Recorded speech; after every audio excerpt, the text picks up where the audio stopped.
الحمد لله الحمد لله الذي نفر قلوب المؤمنين بنور اليقين والإيمان، والصلاة والسلام على رسوله سيد الأنبياء والمرسلين، وعلى آله وأصحابه أجمعين. أرسله بالحق بشيرا ونذيرا وداعيا إلى الله بإذنه وسراجا منيرا. أما بعد، أعوذ بالله من الشيطان الرجيم. بسم الله الرحمن الرحيم. وله الكبرياء في السماوات والأرض وهو العزيز الحكيم. وقال تعالى: رجال لا تلهيهم تجارة ولا بيع عن ذكر الله وإقام الصلاة وإيتاء الزكاة يخافون يوما تتقلب فيه القلوب والأبصار. صدق الله العظيم. قال النبي صلى الله عليه وسلم: الصلاة معراج المؤمن، أو كما قال صلى الله عليه وسلم. اللهم صل على محمد في أفضل كلامنا، اللهم صل على محمد في أوسط كلامنا، اللهم صل على محمد في آخر كلامنا. رب اشرح لي صدري ويسر لي أمري واحلل عقدة من لساني يفقهوا قولي. تمام تعریفیں اللہ رب العزت کے لیے سزاوار ہے، لائق تحسین ہے. وہی واحد ہے، وہی احد ہے، وہی اکیلا ہے، وہی تنہا ہے. وہ مالک الملک ہے، ذوالجلال والاکرام ہے. تمام صفات اور کمالات، تمام بڑائی اور بزرگی اور برتری اسی کے لیے ہے. وہ تمام چیزوں پر قبض قدرت ہے. زمین، آسمان، چاند، ستارے، سورج کا مالک ہے. درود و سلام نازل ہو میرے اور آپ کے آقا تاجدار مدینہ احمد مجتبی محمد مصطفیٰ رحمت للعالمین صلی اللہ علیہ وسلم کے ذات بابرکت پر، کہ جس نے مجھے اور آپ کو بلکہ اس دنیا میں بسنے والے تمام انسانوں کو ظلمت سے نکال کر نور کی جانب لے آیا. وہی آخری نبی ہے، وہ امام الانبیاء ہے، وہ خاتم النبیین ہے صلی اللہ علیہ وسلم. حاضرین محترم، معزز خواتین اسلام، حمد و سلام کے بعد، جیسے کہ پچھلے جمعہ میں نے جب بیان شروع کرنے سے پہلے چند مختصر موضوع بتلایا تھا، میں نماز کی اہمیت پر پچھلے جمعہ بات شروع کیا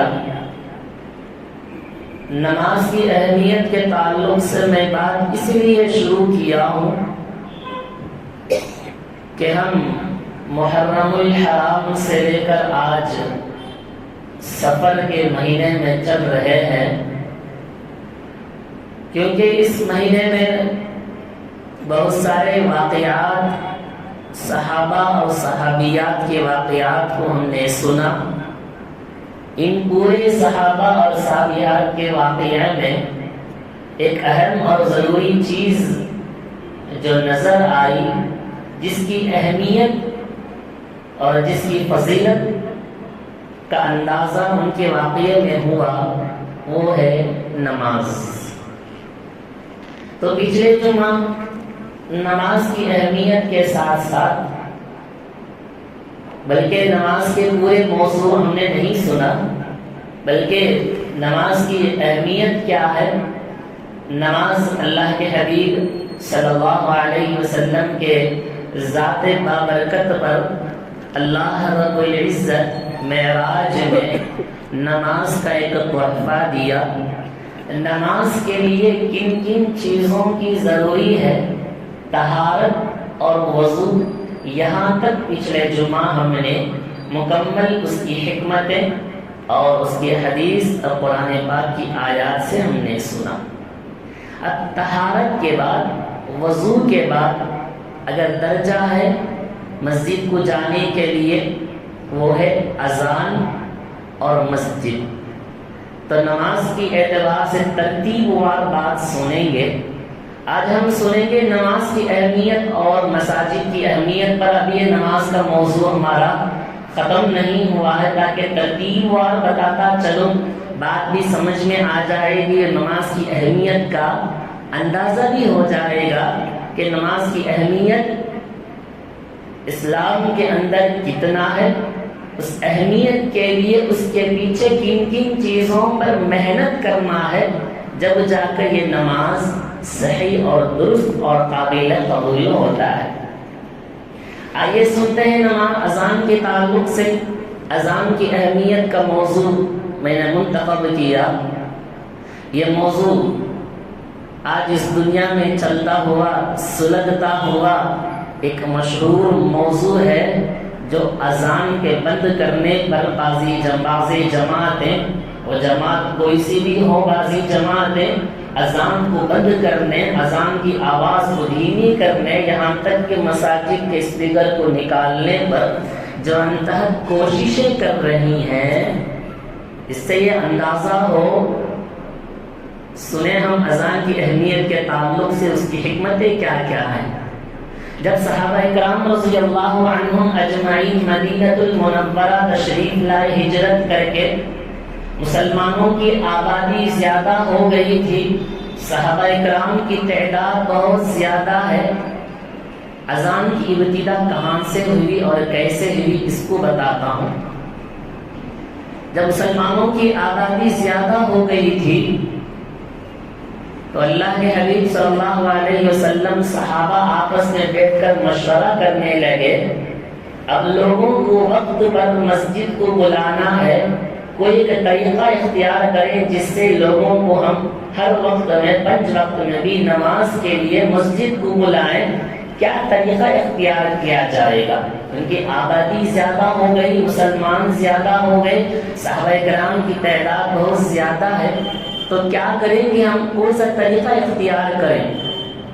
تو صحابہ نے کہا، یا رسول اللہ صلی اللہ علیہ وسلم، ہم ایک کام کر سکتے ہیں کہ اذان کے وقت، نماز کے وقت میں مسجد کے اوپر سے ایک جھنڈا لہرایا جائے، جس سے لوگوں کو اندازہ ہو جائے گا کہ نماز کا وقت ہو گیا ہے۔ اللہ کے نبی صلی اللہ علیہ وسلم نے اس کو پسند نہیں کیا۔ پھر اس کے بعد ایک صحابی کہنے لگے، یا رسول اللہ صلی اللہ علیہ وسلم، کہ ہم ایک کام کریں، ناقوس بجایا جائے، نقارہ بجائیں گے، جس سے لوگوں کو پتہ چل جائے کہ نماز کا وقت ہو گیا ہے۔ نبی کریم صلی اللہ علیہ وسلم نے کہا، وہ یہودیوں کا طریقہ ہے نقارہ بجانا، وہ بھی مجھے پسند نہیں آیا۔ پھر صحابہ نے کہا یا رسول اللہ ہم گھنٹی بجائیں گے تاکہ گھنٹی کے بجنے کی آواز سے یہ پتہ چل جائے گا کہ نماز کا وقت ہو گیا ہے۔ اللہ کے حبیب صلی اللہ علیہ وسلم کو یہ بھی پسند نہیں ہے، کہا یہ نصارہ کا طریقہ ہے، وہ لوگ اپنے چرچ میں گھنٹی بجاتے ہیں، وہ ہمارا طریقہ نہ ہو۔ یعنی اللہ کے حبیب صلی اللہ علیہ وسلم ہر وہ طریقے سے بچتے تھے اور صحابہ کو بچاتے تھے جو یہود اور نصارہ کے طریقے پر کام ہوتا تھا، اس سے اللہ کے حبیب سب کو بچایا کرتے تھے۔ آج معاشرہ انہیں یہود اور نصارہ کے طریقے کو، انہیں ماڈرن زمانے کو اپنانے اور اختیار کرنے میں بڑا فخر محسوس کرتی ہے۔ ہمارا کپڑا بھی فلاں ڈیزائن کا ہو، فلاں فلم ایکٹرز کا ہو، فلاں نے اس طرح کا پھٹا کپڑا پہنا ہے میں بھی پہنوں گا، فلاں کے کپڑے میں تصویر ہے تو میں بھی تصویر والا کپڑا پہنوں گا، اس کے اندر ڈیزائن ہو، دیکھنے میں خوبصورت ہو، لوگ کہیں کہ واہ تو نے فلاں کے دیکھ کر کاپی کیا ہے۔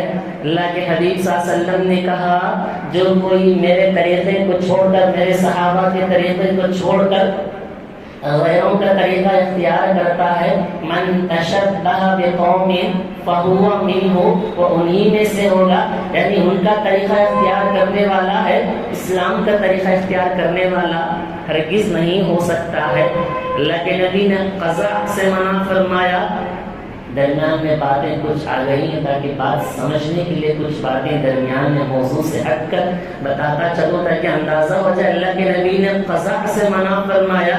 صحابہ نے پوچھا یا رسول اللہ قضاء کیا چیز ہے؟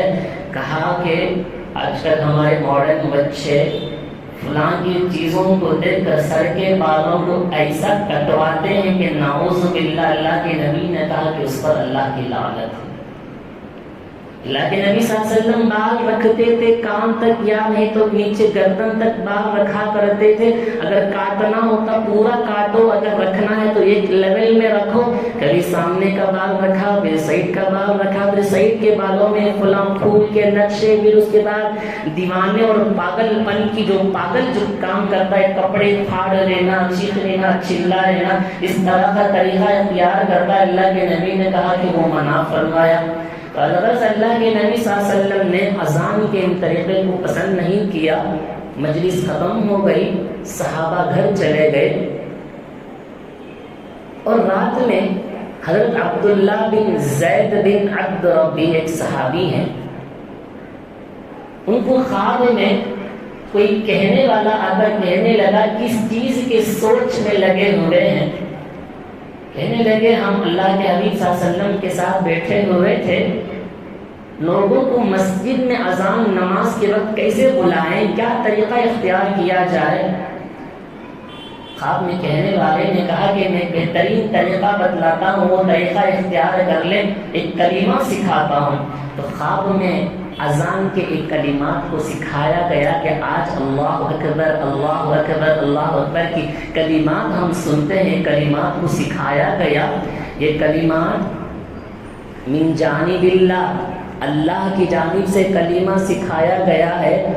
آج یہ لوگ کہتے ہیں کہ ان کلمات کو بند کرو، آج یہ لوگ کہتے ہیں کہ بلند ہونے والی اذان کی آواز سے ہمیں تکلیف ہوتی ہے، ان کے یہاں رات بھر گانا بجانے پر مسلمانوں کو تکلیف نہیں ہوتی، مسلمان خاموش رہتے ہیں۔ آج اسلام کے نام پر اسلام کو ختم کرنے اور اذان کو ختم کرنے، مائک پر پابندی، اذان پر پابندی، ارے تم کیا بند کر سکتے ہو اذان کی آواز کو جس کا سکھانا، جس کی کلمات من جانب اللہ ہوا، جب تک وہ نہیں سوچتا کہ دنیا میں کوئی چیز ہو سکتی نہیں، اس کے سامنے کوئی چیز، ہر وہ چیز ناکام ہو سکتی ہے، آپ کی ہر تدبیریں ناکام ہو جائیں گی خدا کی قدرت کے سامنے۔ آپ آوازیں بند کرنے کی کوشش کرتے ہیں۔ البس وہ صحابی صبح میں اٹھے، فوراً اللہ کے نبی صلی اللہ علیہ وسلم کے پاس گئے، کہا یا رسول اللہ میں نے خواب میں دیکھا کوئی آ کر ایک کلمہ سکھاتا ہے، اللہ کے نبی نے پوچھا کلمہ کیا ہے سناؤ، تو وہ صحابی نے مکمل اذان کے کلمات اللہ اکبر سے لے کر لا الہ الا اللہ تک سنایا۔ اللہ کے نبی نے کہا یہ واقعی سچا خواب ہے، یہ کلمات اللہ کی جانب سے ہے۔ حضرت بلال رضی اللہ عنہ کو بلائے اور کہا اے صحابی عبداللہ بن زید آپ کلمات کو دہراؤ۔ حضرت بلال ان کلمات کو دہرائیں گے، اسی سے اذان دی جائے گی۔ اس وقت سے لے کر آج تک انہی کلمات پر اذان ہوتی ہے۔ اذان سن رہے تھے، اچانک حضرت عمر رضی اللہ عنہ بھاگتے ہوئے آئے، کہا یا رسول اللہ میں بھی اسی طرح کا خواب دیکھا ہوں، بتانے میں تاخیر کیوں کی؟ یا رسول اللہ خواب دیکھتے دیکھتے آنکھ لگ گئی، اچانک اذان کی آواز سنائی دی تو میں نے اس خواب کی تعبیر کو بتلانے کے لیے آ گیا تھا۔ اللہ کے نبی خوش ہو گئے، اسی کلمات کے ذریعے سے اذان دی جائے گی۔ اس وقت سے لے کر آج تک وہی اذان ہے۔ جب اللہ کے نبی صلی اللہ علیہ وسلم حضرت بلال کو اذان دینے کے لیے کھڑایا گیا تھا، اس وقت میں مدینے کی گلی کوچوں میں زور کی آوازیں آنے لگی۔ صحابہ آواز کو سن کر خوف زدہ ہو گئے۔ اللہ کے نبی نے پوچھا کیا آپ جانتے ہیں کیا آواز ہے؟ صحابہ نے کہا یا رسول اللہ آپ بھی بہتر جانتے ہیں، بتلا دیجئے۔ کہا کہ جس وقت میں حضرت بلال اذان کے لیے کھڑے ہو گئے تھے، ان کے استقبال کے لیے زمین سے لے کر آسمان تک کے تمام دروازے کھل گئے ہیں۔ ان کلمات کو اللہ کو پسند آ گیا ہے، یہ کلمات عرش الہی تک آسمانوں کے دروازے کھل چکے ہیں، کیونکہ جو آدمی اذان دیتا ہے، جو مؤذن ہوتا ہے، اس کی شہیدوں کے روح کے ساتھ اس کی آواز بھی اٹکی ہوئی ہوتی ہے۔ اللہ کے نبی نے کہا مؤذن جو اذان دیتا ہے کل قیامت کے دن مشک کے ٹیلوں پر بیٹھا ہوا ہوگا۔ مؤذن کی حیثیت کو اللہ کے نبی نے بیان فرمایا۔ اللہ کے نبی نے اور بھی بیان فرمایا جب مؤذن اذان دیتا ہے کل قیامت کے دن اس کی گردن اونچی ہوگی۔ اس کا مطلب یہ ہے کل قیامت کے دن وہ مؤذن کی بلندی، اس کی اونچائی، اسے رفعت کو بتلانا مقصد تھا۔ اللہ کے نبی صلی اللہ علیہ وسلم نے کہا جب مؤذن اذان دیتا ہے اس کی آوازیں جہاں تک جاتی ہے، جتنے بھی لوگ اس کی آواز سنتے ہیں، جنات اور انسان جتنے بھی لوگ سنتے ہیں، کل قیامت کے دن وہ تمام لوگ اس مؤذن کے بارے میں گواہی دیں گے کہ یا رسول یا اللہ اس نے اذان دی ہے۔ اس کی گواہی جنات اور انسان تک دیا کریں گے۔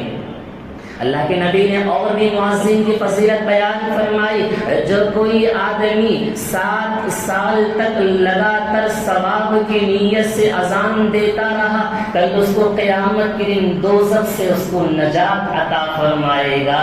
یہ مؤذن کی فضیلت اور اہمیت اللہ کے نبی نے فرمایا۔ اور آگے اللہ کے نبی نے فرمایا 5 چیزیں ایسی ہیں جن کی میں ضمانت، جنت کی ضمانت دیتا ہوں۔ اللہ کے نبی نے کہا کہ 5 چیزیں جس کی میں جنت کی ضمانت دوں گا۔ کہا کہ سب سے پہلے وہ بیوی جو اپنے شوہر کا حق ادا کرتی ہے، اطاعت و فرمانبرداری کرتی ہے۔ نمبر 2 پر اللہ کے نبی نے کہا وہ اولاد جو اپنے ماں باپ کے ساتھ حسن سلوک کرتا ہے۔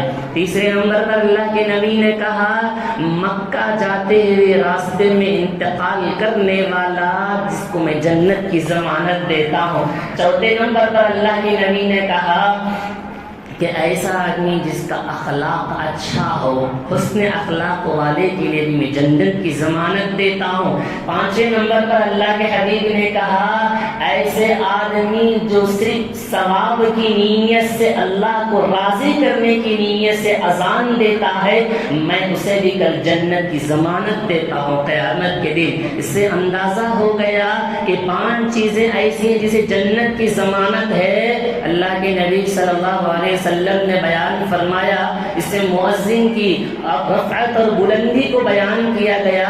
آج ہمارے معاشرے میں اگر مؤذن کی حیثیت کو اگر دیکھا جائے، شرم آتی ہے، آنکھوں سے آنسو نکل آئیں گے۔ مؤذن کے ساتھ ایسے بے رویہ سلوک اختیار کیا جاتا ہے۔ اس مؤذن کے بارے میں اللہ کے نبی نے جنت کی بشارت دی۔ اس مؤذن کے بارے میں اللہ کے حبیب نے فرمایا کل قیامت کے دن اس کا چہرہ بارونق ہوگا، جس کے ذریعے سے تمام لوگوں میں پہچانا جائے گا یہ مؤذن ہے۔ آج آج مؤذن کے ساتھ ایسا سلوک کیا جاتا ہے جیسا کہ وہ گویا آپ کے گھر کا ایک خادم ہے.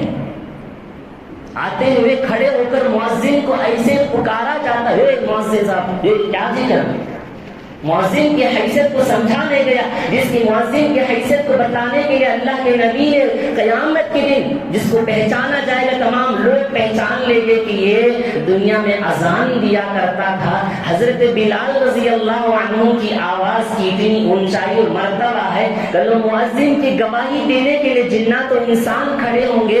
آج مؤذن کے ساتھ جو حیثیت اور رویہ اختیار کیا جاتا ہے, صرف یہاں پر نہیں کہتا ہوں, ہر جگہ جہاں تک میرے علم کے مطابق ہے, مؤذن کے ساتھ جو رویہ جو اختیار کیا جاتا ہے وہ بڑا ہی بے سلوک بد رویہ اختیار کیا جاتا ہے. دور سے کھڑے ہو کر مؤذن کو ایسے پکارے گا گوئے کہ اپنے گھر کا خادم سمجھ کر رکھا. بلانے کا انداز اور طریقہ نہیں ہے. ارے وہ مؤذن جو 5 وقتہ نماز کے لیے بلاتا ہے, نماز کے لیے بلایا اور بھی اللہ کی بڑائی بیان کرتا ہے, کامیابی کی طرف تمہیں دعوت دیتا ہے, تم ہو کہ مؤذن کے ساتھ بے رویہ سلوک اختیار کرتے ہیں اور مؤذن کے ساتھ پیچھے مؤذن کی غیبت. خدا نہ خاصہ یہ کہ 2 منٹ بھی مؤذن سے لیٹ ہو جائے, وہ بشر ہے, انسان ہے, اسے بھی غلطی ہو جاتی ہے. خدا نہ خاصہ یہ کہ 2 منٹ بھی لیٹ ہو جائے تو مؤذن کے ساتھ ایسا رویہ اختیار کیا جاتا ہے, تنخواہ لینے معلوم ہوتا, وقت پر اذان دینے معلوم نہیں ہوتا. تنخواہ دیتے ہیں تو کیا ہوگا, اس کی مزدوری پر تنخواہ دیتے ہیں, انسان ہے وہ بھی. تو اس کو اللہ کے نبی نے سخت الفاظ سے بیان فرمایا اور جنت کی خوشخبری دی ہے اس آدمی کے لیے, مؤذن کے لیے. آگے اللہ کے نبی صلی اللہ علیہ وسلم نے کیا جملہ فرمایا سنیں. اللہ کے نبی فرماتے ہیں جب مؤذن اذان دیتا ہے, اللہ کی بڑائی اور بزرگی, توحید اور رسالت کا بیان کرتا ہے, تو اذان کی آواز کو سن کر شیطان اپنے کانوں میں انگلیاں رکھ کر دوڑ کر بھاگ جاتا ہے, پھر واپس پھر آتا ہے. اس وقت میں آتا ہے جب اقامت شروع ہو جاتی ہے, اور اس وقت میں آتا ہے پھر چلا جاتا ہے جب نماز کے لیے تکبیر باندھی جاتی ہے. شیطان پھر بھاگ جاتا ہے, پھر شیطان بھاگ کر آتا ہے, یہاں تک کہ اس کی نمازوں میں خلل پیدا کر دیتا ہے. آپ اکثر سنے ہوں گے فجر کی اذان کے ہوتے وقت میں کتے زیادہ بھونکتے ہوئے نظر آئیں گے, کیونکہ ان جانوروں کو اللہ تبارک و تعالیٰ انسانوں کے علاوہ شیطان اور جنات کو بھی نظر آتے ہیں, بھاگتا ہوا نظر آتا ہے. شیطان اپنے کانوں میں انگلیاں ٹھوستے ہوئے بھاگتا ہے. یہاں اللہ کی بڑائی بیان کی جاتی ہے, اب انسان کو میں بہکا نہیں سکتا ہوں, وہاں سے دوڑ بھاگ جاتا ہے. اللہ کے نبی صلی اللہ علیہ وسلم نے یوں بیان فرمایا, اذان کی اہمیت بہت ہے. آئیے حضرت احمد علی لاہوری رحمۃ اللہ علیہ فرماتے ہیں, آج ہماری نماز اذان کی جو بے رویہ اختیار کیا جاتا ہے, سنیں فرماتے ہیں یاد رکھنا جب اذان کہی جائے تو اذان کے وقت میں ادب کا لحاظ رکھنا, خاموش بیٹھنا, کیونکہ پھر اس کے بعد اذان کے کلمات کا جواب دینا, اذان کے بعد کی دعائیں پڑھنا. فرماتے ہیں کہ میں نے اکثر دیکھا ہے جو کوئی اذان کے کلمات کا جواب اس وقت میں ادب سے بیٹھتا ہے, سر پر ٹوپی, عورتیں سر پر دوپٹہ لگائے ہوئے اذان کے کلمات کا جواب دیتی ہیں, فرماتے ہیں کہ اسے مرتے وقت کلمہ نصیب ہوتا ہے, اسے مرتے وقت کلمہ نصیب ہوتا ہے.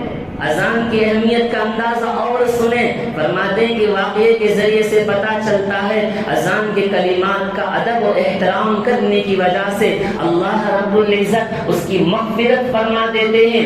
آپ نے سنا ہوگا زبیدہ خاتون کے ایک واقعہ کو, ہم نے آپ نے سنا ہوگا. فرماتی ہیں کہ اس نے ایک نہر کھدوایا تھا, بہت بڑا نہر بنوائی تھی تاکہ راستے میں چلنے والے اس کے نہر سے پانی پی سکیں اور جانے والے احباب گرمی سے ٹھنڈک محسوس کر سکیں.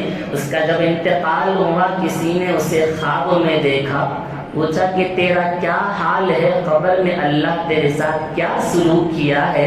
کہتی ہے کہ اللہ تبارک و تعالیٰ میرے ساتھ مغفرت اور بخشش فرما دیا ہے۔ کہنے والے نے کہا اللہ تبارک و تعالیٰ تجھے تو بخشش کرنا ہی تھا، کیونکہ تو نے نہر بنوائی تھی، خیر کا کام کیا تھا، راستے پر چلتے ہوئے لوگ پانی پیتے ہیں، ٹھنڈک محسوس کرتے ہیں۔ فرماتے ہیں کہ نہیں، اللہ کہا کہ تو نے تو نہر بنوائی تھی خزانوں کے پیسے سے، اگر خزانہ نہ ہوتا تو نہر نہ بنواتی، ایک چیز کی وجہ سے تیری بخشش اور مغفرت ہو گئی ہے۔ کہتے ہیں کہ ایک وقت کا موقع تھا جب تو زیادہ بھوک اور پیاس کی حالت میں تھی، دسترخوان پر بیٹھی ہوئی تھی، لقمہ ہاتھ میں لی ہوئی تھی، تیرے سر پر دوپٹہ سرکا ہوا تھا، جو ہی اذان سنی تو اس وقت میں تو نے لقمہ اپنے برتن میں ڈال کر اپنے سر کے دوپٹے کو سیدھا کیا، صرف میری رضا کے خاطر تو نے کلمات کے اذان کے کلمات کا جواب دیا، پھر تو نے اس کا اذان کے کلمات کے بعد اس کی دعائیں پڑھی، اس کی برکت سے وہ طریقہ مجھے بہت پسند آیا، جس وجہ سے آج تیری مغفرت کا وعدہ کیا گیا۔ آگے سنیں امام احمد بن حنبل رحمۃ اللہ علیہ کے تعلق سے کتاب میں فرماتے ہیں کہ حضرت امام احمد بن حنبل رحمۃ اللہ علیہ اپنے پڑوسی کے تعلق سے فرماتے ہیں ایک لوہار رہتا تھا جس کا کام صبح سے لے کر شام تک ہتھوڑا لے کر لوہے پہ مار رہتا ہے۔ جب اس کا انتقال ہوا، ایک محدث کسی بڑے اولیاء اللہ نے اس کو خوابوں میں دیکھا، پوچھنے لگے تیرا کیا حال ہے، اللہ نے تیرے ساتھ کیا معاملہ کیا؟ کہتے کہ اللہ میرے ساتھ یہ معاملہ کیا ہے، امام احمد بن حنبل رحمۃ اللہ علیہ کے ساتھ جنت میں میرا ٹھکانہ بنا دیا ہے۔ کہنے لگے ماشاءاللہ، ایسے عمل کون سا تھا؟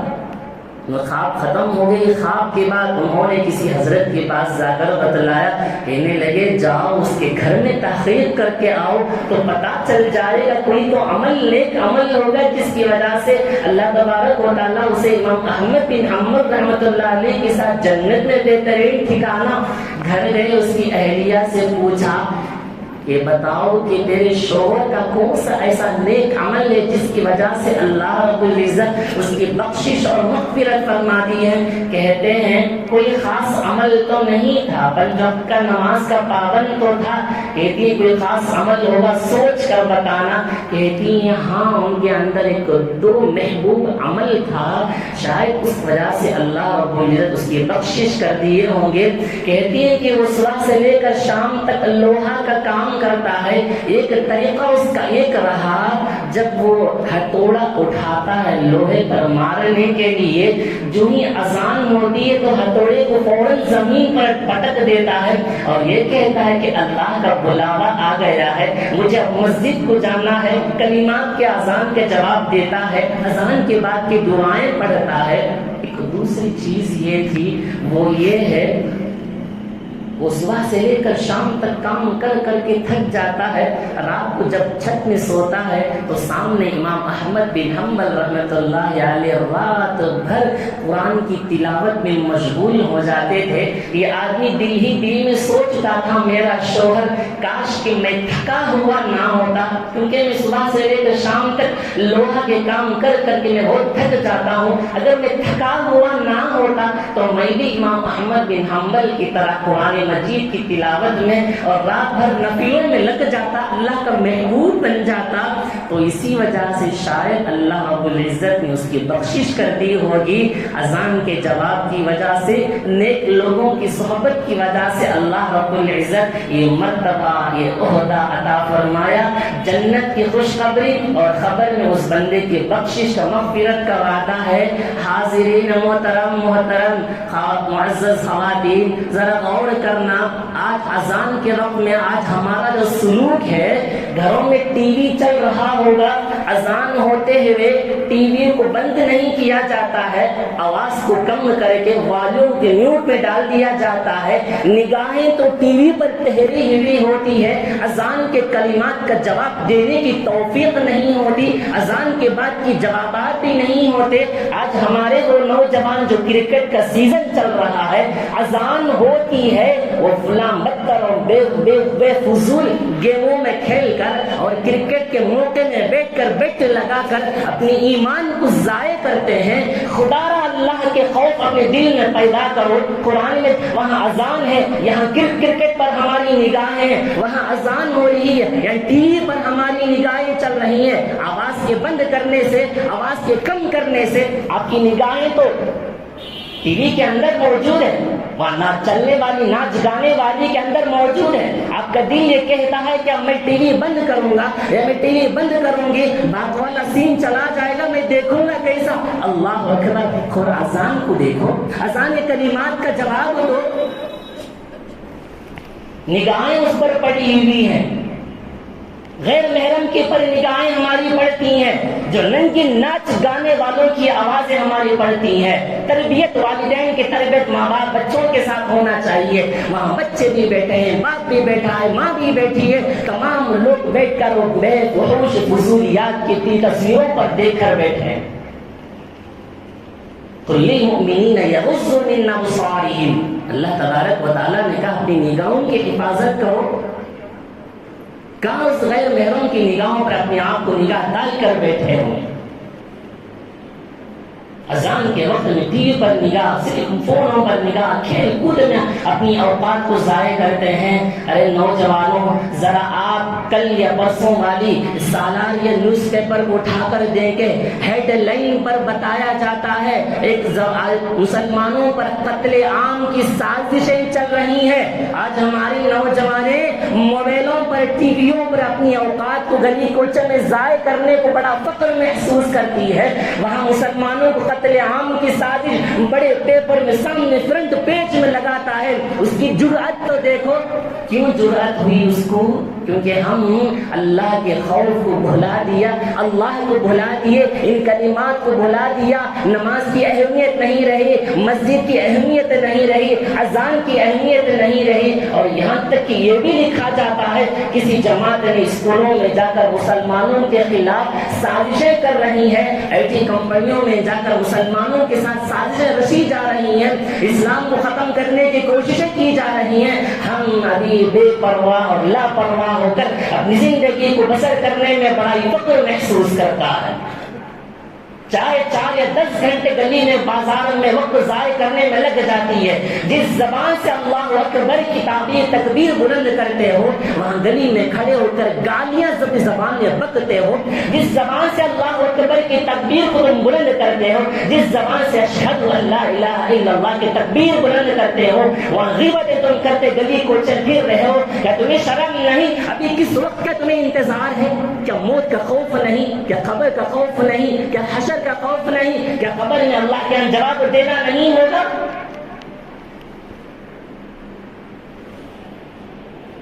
اذان کے کلمات کی بے حرمتی، اسی وجہ سے اللہ تبارک و تعالیٰ اس دنیا کے اندر برکتیں کو چھین کر محروم والی زندگی بسر کر رہے ہیں۔ سکون چھین گیا ہے، روزی میں سکون نہیں، گھر میں سکون نہیں، کاروبار میں سکون نہیں، ملازمت میں سکون نہیں، جدھر جائیں ادھر سکون ہی سکون ختم ہو چکا ہے۔ بس اپنی زندگی میں مست و مگن ہے، دنیا کی محبت، دنیا والوں کی محبت ہمارے دل میں بسی ہوئی ہے۔ اذان ہوتی ہوگی کوئی پرواہ نہیں ہوگی، کوئی پرواہ نہیں ہوگی۔ اس طرح کی بے پرواہی اور لاپرواہی کی وجہ سے آج ہماری مساجد پر نگاہیں اٹھتی ہیں اور اذان پر نگاہیں اٹھتی ہیں، اور اذان کو بند کرنے کی ناپاک کوششیں کرتے ہیں۔ اگر ہم اپنے اسلام کو، اپنے ایمان کو مضبوط بنائے رکھتے، ان کی اتنی مجال نہ تھی کہ اذان کو بند کر سکیں۔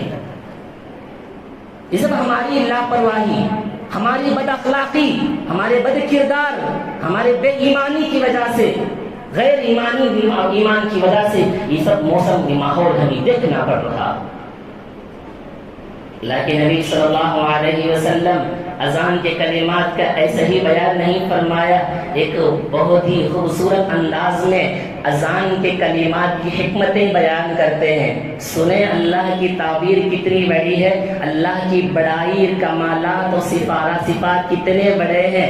سنیں، ایک بہت ہی بڑا، سننے میں مزہ آئے اور عمل کرنے میں بھی مزہ آئے۔ فرماتے ہیں کہ جب مؤذن دن میں 5 مرتبہ اذان دیتا ہے، ایک مرتبہ کی اذان میں 6 مرتبہ اللہ اکبر کہتا ہے، تو دن کے 5 مرتبے میں اذان ہوتی، لفظ اللہ اکبر، اللہ کی تعریف، اللہ کی بڑائی اور بزرگی 30 مرتبہ کرتا ہے۔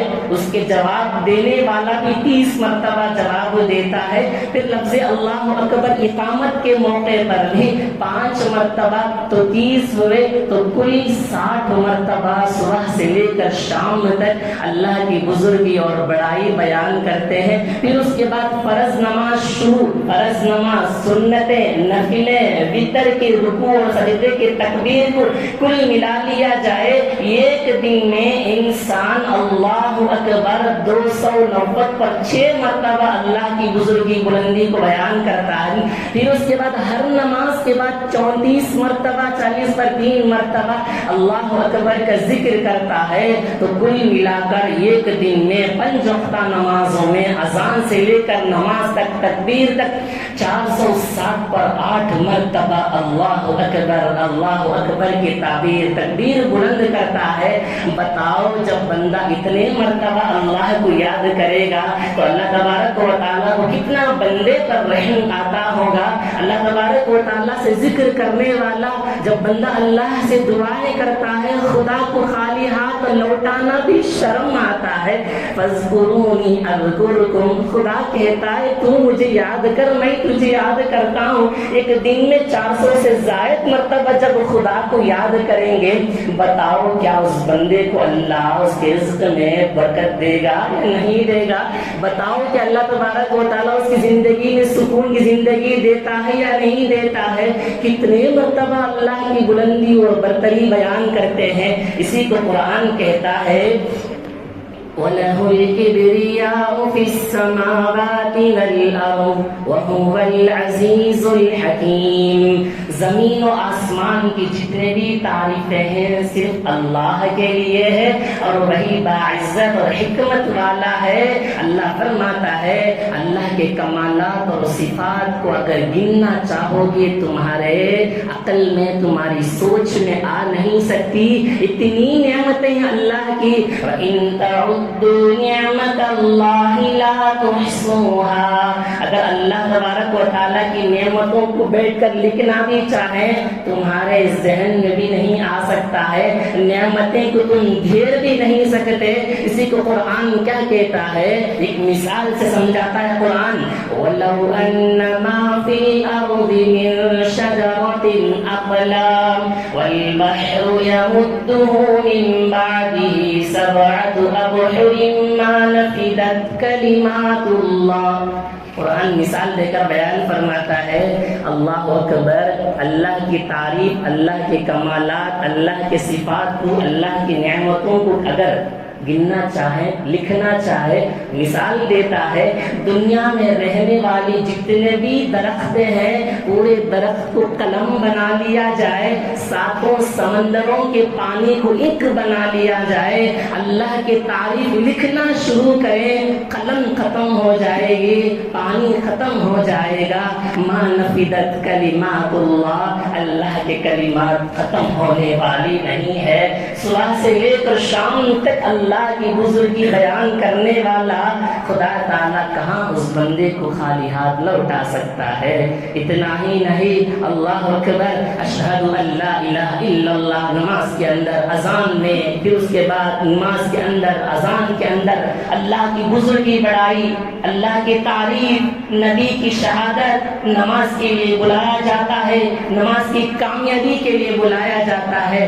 جب مؤذن اذان کہتا ہے حی علی الصلاۃ، آؤ نماز کے لیے، پھر اس کے بعد کہے گا حی علی الفلاح، آؤ کامیابی کی طرف۔ آج انسان کامیابی کو کہاں کہاں تلاش کرتا ہے، انسان چاہتا ہے کہ روزی میں کامیابی ہو، انسان چاہتا ہے کہ رزق میں کامیابی ہو، ہر طرف سے کامیابی چاہتا ہے، مگر کامیابی چھپی ہوئی ہے انہی اذان کے اندر، یہ نمازوں کے اندر کامیابی چھپی ہوئی ہے۔ اور ایک حکمت کی باتیں سنیں، اللہ اکبر کی تعبیر کتنی بلند ہے۔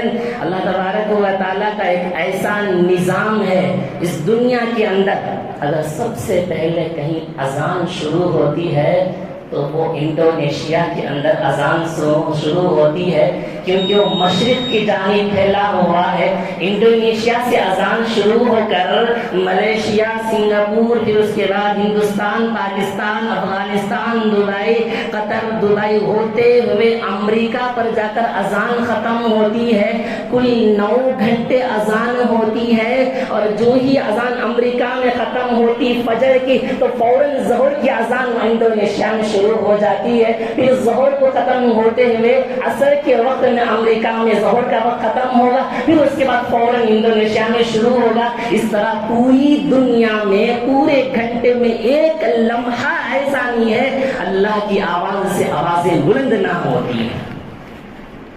ایک لمحہ، ایک سیکنڈ بھی خالی نہیں اللہ کی آواز سے، ہر جگہ اللہ اکبر کی صدائیں بلند ہوتی ہے۔ کتنے ہزاروں اور لاکھوں لوگ آ چکے ہوں گے، کتنے مؤذنین ہیں جو اللہ کی رفعت اور بلندی کو بیان کرتے ہیں۔ محترم ناظرین، اس سے اندازہ ہوگا کہ اذان کی اہمیت کتنی ہے۔ اذان کے جواب، اذان کے کلمات کا جواب دو۔ آج ہم سوچتے ہیں کہ اذان کے وقت میں بھی دکانیں کھلی رکھیں گے، اذان ہوتی رہے گی، اذان کے بعد بھی مسجد کو آنے کی توفیق نہیں ہوتی، کیونکہ اگر میں دکان بند کر کے آؤں گا تو میرے تجارت میں کچھ نقصان ہو جائے گا، نعوذ باللہ میرے کاروبار، میرے کسٹمر آ کر چلے جائیں گے۔ یاد رکھنا، جب اللہ تبارک و تعالیٰ کی ذکر کے لیے، اللہ کی یاد کے لیے، اللہ کی بڑائی کے لیے جب تم نکل کر آ گئے، 50 والا کسٹمر آ کر چلا گیا، اس نماز کی برکت سے اللہ دگنا بھی ثواب عطا کرنے والا ہے۔ اللہ یضاعف لمن یشاء، وہ جتنا چاہتا ہے اتنا عطا کرنے والا ہے، اس کے ہاتھ میں تمام چیزیں چھپی ہوئی ہیں۔ یہ ہے اذان کی اہمیت سے ہم نے سنا۔ آئیے پھر اس کے بعد ہم سنیں مسجد کی اہمیت کے تعلق سے، کیونکہ میرا موضوع نماز پر چلتا ہوا، اذان پر ختم ہوئی، اس کے بعد مسجد کی طرف چلے۔ اللہ کے نبی صلی اللہ علیہ وسلم نے کہا، جو کوئی بندہ مسجد سے الفت رکھتا ہے اللہ رب العزت اس سے بھی محبت رکھتے ہیں۔ قرآن کیا کہتا ہے؟ انما یعمر مساجد اللہ من آمن باللہ، مسجد کو وہ لوگ آباد کرتے ہیں جو اللہ پر یقین رکھنے والے ہوتے ہیں۔ اللہ کے نبی صلی اللہ علیہ وسلم نے فرمایا، اللہ کے نبی کے زمانے کا وقت ہے، اللہ کے نبی نے کہا جو کوئی بندہ رات کے اندھیرے میں چل کر مسجد کو آتا ہے، کل قیامت کے دن اس کو مکمل نور کی خوشخبری سنا کر، مکمل نور کی خوشخبری۔ حالانکہ اللہ کے نبی کے زمانے میں نہ لائٹ کا، نہ کچھ انتظام نہیں، سواری کا انتظام نہیں، پیروں پر جوتے نہیں، کچھ نہیں، راتوں پر تنہا چل کر نکل جاتے تھے صرف اللہ کی محبت اور نبی کی محبت کی خاطر۔ آج ہمارے یہاں مسجد میں مغرب یا عشاء اور فجر کی نمازوں میں مسجد کو آنے کے لیے ہمارا جی نہیں چاہتا ہے۔ اللہ کے نبی کے زمانے میں صحابہ کے پاس کوئی سواری نہیں تھی، پیروں پر جوتے نہیں تھے، پتھروں پر زخم کھاتے ہوئے، خون سے لہو لہان ہوتے ہوئے مسجد کو پہنچ جاتے ہیں۔ آج ہمیں مسجد کو پہنچنے کی تو دور کی بات، سواری ہے، چپلیں، جوتے، تمام چیزیں پہن کر مسجد کو آ سکتے ہیں، مگر مسجد کو آنے کی توفیق نہیں ہوتی۔ کہاں سے وہ نور کی خوشخبری آپ سن پائیں گے؟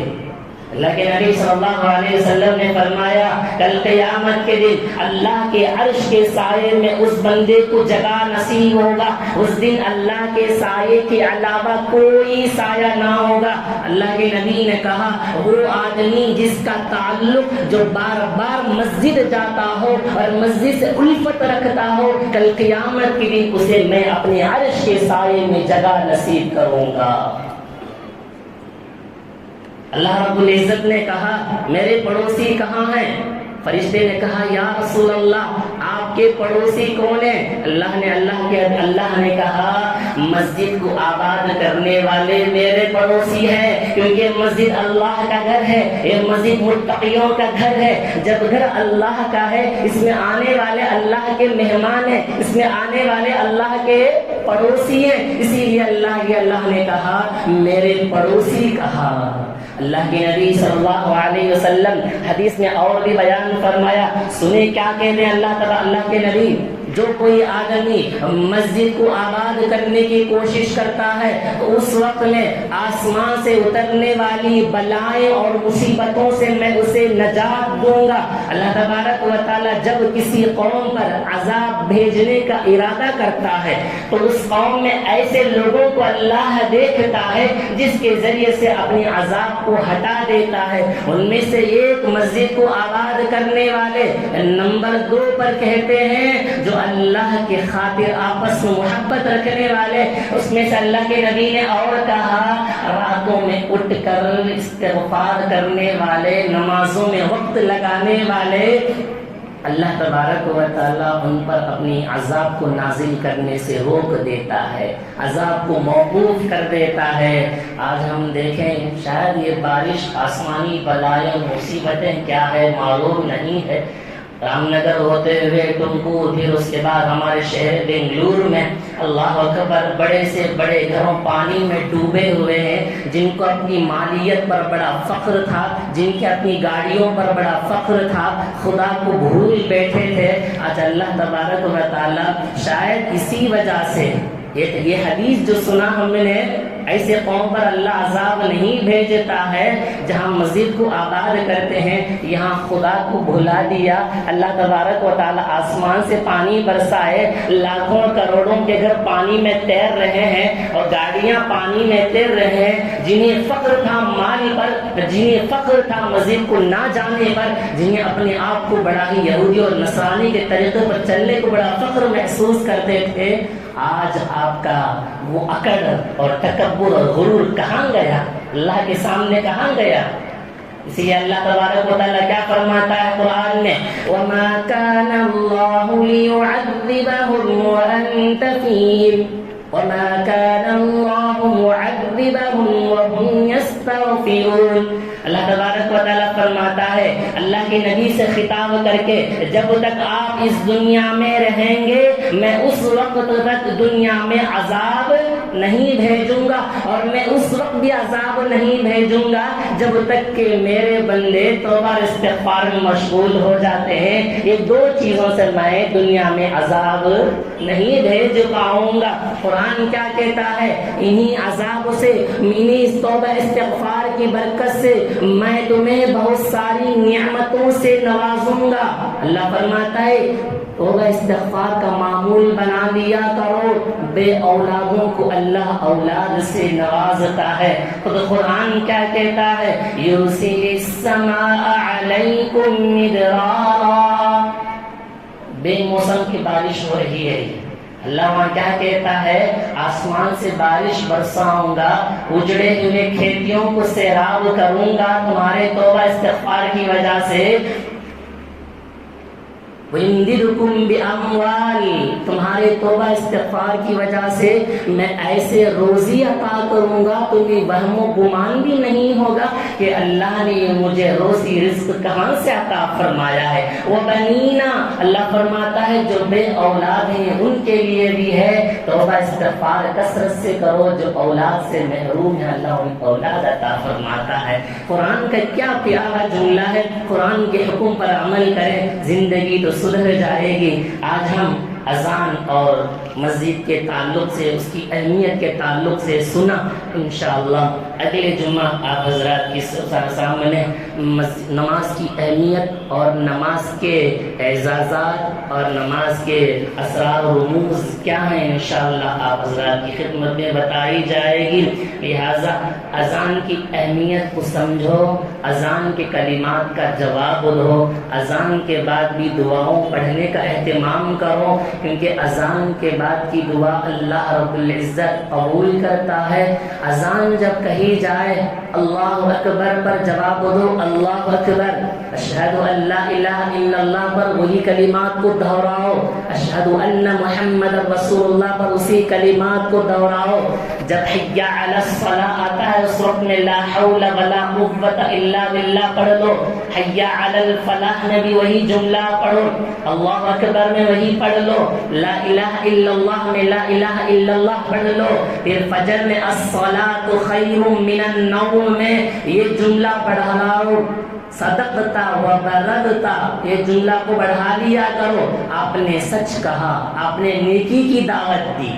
الصلاۃ خیر من النوم کلمات کا جواب دو، اذان کے بعد کی دعائیں پڑھ لو، کیونکہ اس کے اندر قیامت کی منظر اور قیامت کے لیے دعائیں، حشر کی دعائیں اس کے اندر موجود ہوتی ہیں۔ اذان کے کلمات اور مسجد کا ادب و احترام کا لحاظ رکھیں۔ اللہ رب العزت ہمیں اس پر عمل کی توفیق نصیب فرمائے۔ وما علینا الا البلاغ۔